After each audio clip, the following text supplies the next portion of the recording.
प्यार और वफा की अब बात कौन करता। কণ্ঠশিল্পী পরিচয়ের বাইরেও ইমরান সময়ের সফল একজন সঙ্গীত পরিচালক, যার সুবাদে রিয়েলিটি শোর বিচারকের আসনেও বসার সুযোগ হয়েছে তার।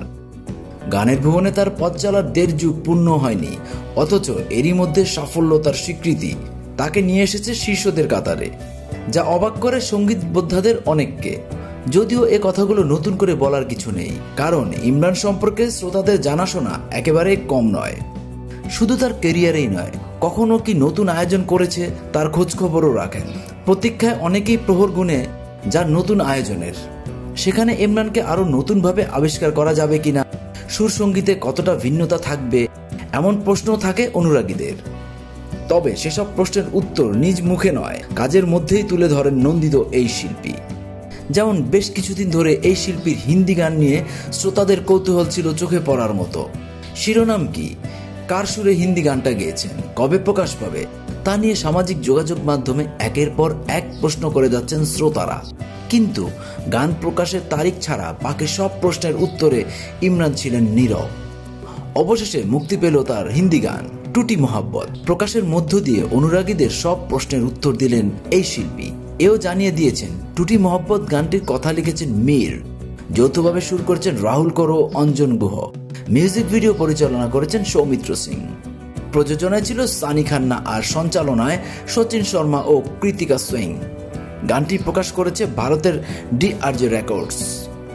এই হিন্দি গান নিয়ে ইমরান শুধু এইটুকুই বলেছেন, গায়কিতে নতুন সুর, ভিন্ন ভাষা আর সময়ের ছাপ তুলে ধরতেই তার এই আয়োজন। এও স্বীকার করেছেন শিল্পীকে নির্দিষ্ট ভাষা, সংস্কৃতি কিংবা মানচিত্রের বেড়াজালে আটকে রাখা যায় না। সুরের আকাশে তারা ডানা পেলে উড়বেন, পৌঁছে যাবেন পৃথিবীর নানা প্রান্তে, তুলে ধরবেন নিজস্ব সৃষ্টি। এ কথাই তিনি বিশ্বাস করেন। তাই মঞ্চ টানে দেশে বিদেশে যেমন ছুটে বেড়ান, তেমনি নানা দেশে নানা আয়োজনের অংশীদার হওয়াই বাসনা লালন করেন। ইমরানের এ কথা থেকে স্পষ্ট যে শিল্পী হিসেবে তিনি কখনো গণ্ডিবদ্ধ থাকতে চাননি, বরং প্রতিটি মাধ্যমেই নিজের সরব উপস্থিতি তুলে ধরতে চেয়েছেন। এই শিল্পীর কথায় প্লেব্যাক, অডিও গান, স্টেজ কিংবা টেলিভিশন সব মাধ্যমের প্রতি আলাদা ভালো লাগা আছে। প্লেব্যাকের পর বড় পর্দায় অভিনেতা অভিনেত্রীর ঠোঁটে নিজের গাওয়া বা সুর করা গান শুনি, তখন অন্যরকম অনুভূতি হয়। অডিও গানের ভিডিও নিয়ে দর্শক শ্রোতারা প্রতিক্রিয়া, তাদের মন্তব্যও বোঝা যায়। স্টেজে তো দর্শকদের সঙ্গে সরাসরি কানেক্ট থাকে, আর টিভিতে যখন নিজের কণ্ঠ প্রতিটি মাধ্যমে পাশাপাশি বিশ্বের আনাচে কানাচে ছড়িয়ে দেওয়ার স্বপ্ন নিয়ে নিরলস কাজ করে যাচ্ছি। আর টিভিতে যখন গান প্রচার হয়, তখন পরিবারের সদস্যদের সঙ্গে একসঙ্গে শোনার আলাদা আনন্দ আছে। তাই সব মাধ্যমেই গাইতে ভালো লাগে।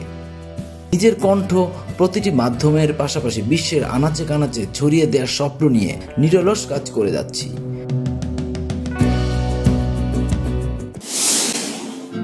বিনোদনের নতুন নতুন খবর পেতে চ্যানেলটি সাবস্ক্রাইব করে সাথে থাকুন।